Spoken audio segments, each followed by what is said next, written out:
What's going on, everybody, and welcome to the very first episode of the Jeremy on Marketing podcast.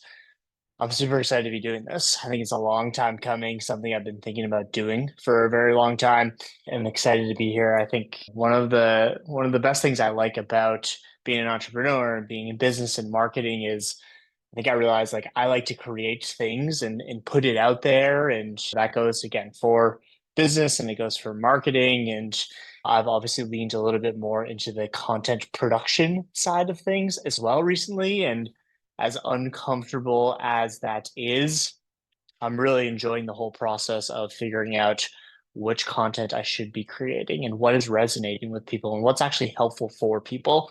I think that podcast was the next natural step. I love being on the Peachy Entrepreneur podcast. I hop on there with Danny Matei very often, and we're able to chop it up and talk about a lot of really good things. I get a lot of really good feedback from that. And I think that's one of the main reasons why I wanted to create this podcast is because one of the things I think that's really changed my life is being able to have very easy access to people that are way smarter than me. And I really think that like podcasts and the podcasts I've consumed over the last 2, 3, 5 years, they've literally changed my life. Podcasts like My First Million and Founders Journal and Sweat Equity, all things that I would never have access to learn from these people. And through the power of podcasts, I'm able to listen to what they have to say, industry experts on what's working really well and just things that, again, I never thought were going to be very interesting for me. I was always into health and wellness and down the PT route and the strength coach route. And that was always where my consumption was because that's what I went to school for. That's what I knew. But as soon as I was able to get exposed to these people in the My First Million podcast and the Founders Journal podcast, I was really able to open up my brain and understand, man, I really enjoy learning from these people. I really enjoy learning about business, leaning into what is good marketing look like? How do you set up a business to successfully run? I love that stuff. And I think that I've been able to do things that I never thought was possible. I'll get into a little bit more on who I am and my whole story, but I come from a very small town in northern New Hampshire and going to school for medicine was that's how you got out of town. That's how you made money. That was what was deemed successful. And again, just through listening to other podcasts, I've been able to realize that there is this other route to be successful. And the entrepreneur route is something that I really resonated with. And I loved everything about it. I loved the risk involved with it. I loved the work that needed to be put into it. And most importantly, I liked the output. What was that thing that you got afterwards when you put all this work in? And so I think a podcast, the podcast that I really like listening to, I feel like I'm hanging out with those people a couple times a week. I'm able to sit down, they're in my ears, maybe they're coming for a walk with me. And that's really what I want this podcast to be. I think that you are what you consume. And one of the reasons I've been able to be successful in business is because of the podcasts I'm listening to and the people I've been exposed to. So, my hope with this podcast is that I'm going to be able to help you drive more business to your clinic, grow your clinic, scale your clinic, get out of what you want from taking that step into entrepreneurship and make it a little bit easier on yourself. Marketing for the performance therapist, I think, is one of the things that's often one of the things that's very hard to figure out. And I'm here to distill a lot of that down and help you figure out what is the best and easiest way to get more new patients in the door. So I think the first thing that we need to address is like, why the hell should you be listening to me? Right? Why should you be listening to this podcast? Why should you subscribe, leave a comment, the whole deal? I think the first thing, and I think I've touched on this already, is I'm obsessed with marketing. I'm obsessed with growing businesses and branding. And again, I've recently found I've really enjoyed this like content creation side of things. So again, here I am leaning into it with this podcast. What I want to be is I want to be that friend that's there for you that you can sit down and listen to and chat with every week.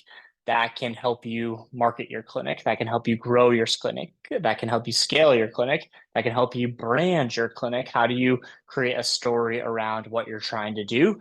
And again, at the end of the day, make it a lot easier to get new patients in the door. If you don't know who I am, I started Ripple Physical Therapy in 2021. That's a cash-based physical therapy clinic in downtown Boston. Boston et al. We're right on Boylston Street, right downtown. And I guess long story kind of short for me is I was always in the health and wellness space. I went to the University of New England up in Maine. And I graduated from there. I moved to Boston because I got into physical therapy school. While I was in Boston, I took the classic PT aide job and realized very quickly that A, I didn't want to be in a hospital forever, and B, like what I thought physical therapy was, the trainer for the Red Sox that's working on the athletes, like that's what I thought physical therapy was. I realized very quickly that is not what this is. And so instead of going to PT school, I deferred my enrollment, took an internship, and worked at Harvard University for a while in their strength and conditioning program, and eventually saw like the rehab that these athletes were getting. And I thought, this is what I want to do. And this is the care that I think everybody deserves. So instead of going back to physical therapy school for another 3 years and $250,000 later, I decided that I think I have a really good exercise and strength conditioning foundation from my time in college and at the university. And I decided to go and get licensed in massage therapy and take the active release technique full body course. And while doing that, I also took all of the functional range conditioning courses and a lot of the PRI courses. And at the time when I was in Boston, I wasn't a physical therapist, but I coined myself like a hybrid provider. I took a lot off of Kevin Carr and the guy from the Movement as Medicine guys up just north of Boston out of Mike Boyle's strength and conditioning gym, and just really brought that to Boston. And that was the start of my entrepreneur journey because I worked out of a clinic where it was run by chiropractors.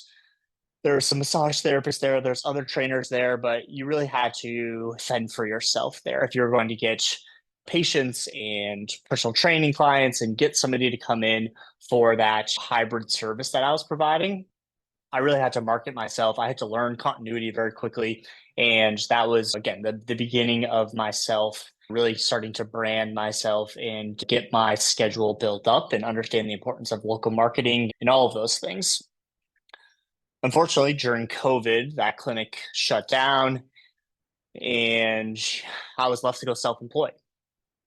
This is a very scary time. I didn't 100% know what was going to happen, if this was the right course, if I had to totally change careers. And I was lucky enough where I had a good enough foundation of people that I worked with and was able to do the mobile thing during COVID. I brought a table to the Boston Commons and was treating people outdoors. And I was lugging kettlebells around and getting workouts in with people outside and really doing anything I could to see people. And that service, that one-on-one service, that concierge service really took off during COVID. And I got extremely busy. I was very fortunate. And I thought to myself, hey, like people are really seeking this out. I'm starting to see a lot more people that are in a lot more pain than what I was seeing previously. That's where I started really just taking in all of the content that Danny Mattei and PT Biz was putting out. And I really started to think to myself that I think that I could almost function as a physical therapist in that PT world, even though I wasn't traditionally a physical therapist. So again, long story short, January of 2021, I signed a lease for my own standalone space, moved into that space. It had 3 open treatment rooms, a gym, and it was just myself. And I didn't really know what I was going to do and what I was going to make of it. But long story short, there in the next 3 years, I was really able to grow and scale that clinic. I've since exited that clinic. I sold the clinic and we were able to grow it to 7 physical therapists. It was multi-location. It was purely cash clinic. And we really did it on the back of digital marketing. Now, before I say we didn't do any sort of local marketing, I want you to know that I had that local network in Boston beforehand. I was working in the same neighborhood. A lot of people already knew who I was. So I had already put the 3 or 4 years in with that local network so that when it came time to me really diving into the digital side of things, I already had that local side of things taken care of. So we didn't do any injury screens. We didn't have to do any low back pain workshops. We didn't do any bulletproof your shoulder clinics at an Orange Theory or anything along those lines. We really grew that clinic on digital marketing. So over 3 years, I got obsessed with it. I got obsessed with understanding how to put a CRM together. And for local services, how do you run Google Ads? And how do you set up a Google Ads account? And how do you track and how do you audit a Google Ads account? I got into copy, understanding how do I write something in an email to get somebody to give me money? When should I be writing and sending out these email marketing campaigns? What is SEO? What is the difference between big picture SEO and local SEO? I really dove into everything that had to do with the digital footprint side of things, and it really worked for us. So we grew very quickly. I always knew from the jump when I started Ripple that I wanted to try to grow it quickly. I never thought that I was going to grow it to exit. I think that was always the pipe dream goal of all of these things. And I'll definitely talk about the sale and all of that in later episodes. But it's really what I wanted to do. I wanted to grow this thing quickly and move to multiple locations. But that's how Patch started as well. And it's my second venture, and really why I'm doing this podcast is as I was growing my clinic, I was able to start and help other PT clinics set up their CRM, set up their Google Ads accounts. And I was realizing that these other physical therapy clinics were doing a really good job on the local side of things, way better than I was doing. And if I could help a couple of my buddies out and just put together their CRM for them and their email marketing, their Google Ads, and they continue to do the local things like they were doing, their businesses are going to explode. And I really wanted to help them out. I did that for a couple people and their businesses exploded. I still work with most of them to this point today. And again, I loved that side of the business. And I really liked helping other clinic owners and working with other clinic owners put these systems together and see the fruits of good marketing. And that's where I decided that I want to sell Ripple. I want to move out away from there and I want to lean into Patch. Luckily for me, in the second and third year of owning Ripple, I moved from Boston to Portland, Maine. And really that's all because of the systems that we put together. I had a really awesome staff in place as well. They're very self-sufficient. We had a clinic director in place. She was awesome. She ran the show there. They didn't really need me. And I was able to focus on Patch. If you're a clinic owner and automating and stepping away and growing your business sounds enticing to you, is why you got into this in the first place, having location, time, and financial freedom, that's why you should be listening to me. And really, what I hope to, if that is your goal, that's what I hope to give to you with this podcast. The next thing we should talk about is what can you expect from this podcast? Obviously, I'm going to talk about growing a clinic and marketing and all of these things, but like, what should you actually get out of this and what can you expect? So the plan for now is to roll this out weekly. I have a contract with myself where I've signed it. I'm going to do this podcast every single week. I've committed to other forms of content as well. Hopefully, you're following me on Instagram, on YouTube, all of those things. And the day I'm recording this, we're at the end of October right now. My goal for 2025 is to really lean into the content side of things and really help educate clinic owners on how to grow and scale their clinics on the backs of really good marketing, branding, and business operation systems on a weekly basis. I'm hoping to roll it out in video format as well. I really enjoy taking in the podcast that I listen to on YouTube. So I'm hoping that you guys will as well, so you can follow along with me. I've got to upgrade my camera setup here in order to make it a little bit more enticing, but that is the plan. This is a weekly. I plan to have Patch members on here, Patch teammates on here talking about what it's like to be a physical therapist in the marketing world. And we're really going to get into the nitty gritty and strategic on how you can scale your clinic. So if you're a performance therapist that owns a cash-based clinic or a hybrid clinic that wants to scale, then this podcast is going to be for you. And if you don't have a growth mindset, then unfortunately, this is going to be one of those things that's probably not going to really be for you. We're going to be very strategic, but there's going to be things that you're going to have to do on your own in order to implement. And some of the things that we'll talk about are also going to be things that Patch, my digital marketing company, can also help you with. So if you ever are interested in learning more, you're always, free to reach out to me. I'm happy to hop on a call. And lastly, wrapping all this up is what I hope to do with all this stuff is to talk about my experience at Ripple and talk about the learnings I had there, good and bad. There's lots of them. And help clinic owners that are going to be at the same stage. Because I was at that stage of 10K, 20K, going from 50 to 75K, 75K to $100,000. What do all of those different stages look like? And what do you need to do in order to learn from my mistakes and not do what I did and take the things that I did well and start to leverage them so you don't have to learn mistakes on your own. I'm going to really use that experience that I had with Ripple. But what I'm also going to do is talk about what's currently working. Right now within Patch, we're working with over 150 cash-based physical therapy, chiropractic clinics, hybrid clinics, and we have a really good pulse on what's working on the paid advertising side, what's working email marketing side of things, what is the new and updated AI and CRM implementations that everybody should be doing, and take all of that knowledge and distill it down for you guys into actionable plans so that you can start to use it, whether you're a solopreneur, whether you're side hustling, or whether you're trying to get past that 7-figure mark for your business.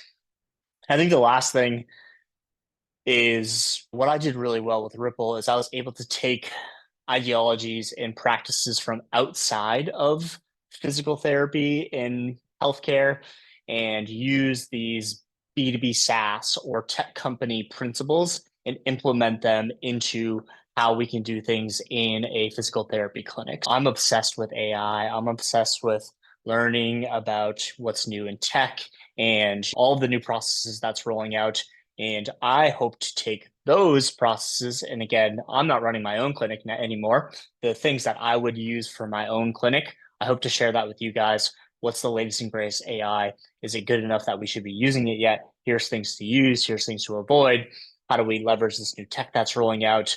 And take all of those learnings and make it very easable and digestible for you guys to implement these things into your clinic. So I appreciate you guys hopping on here. Again, if you can subscribe, throw me a follow on Instagram, subscribe on YouTube, all of those things. I'm super excited to be doing this. I'm going to have a lot of fun putting these together. There's things that you guys want to hear in particular, DM it over to me. I'm happy to cover all of these things. And yeah, just very thankful for all of you and really excited to be doing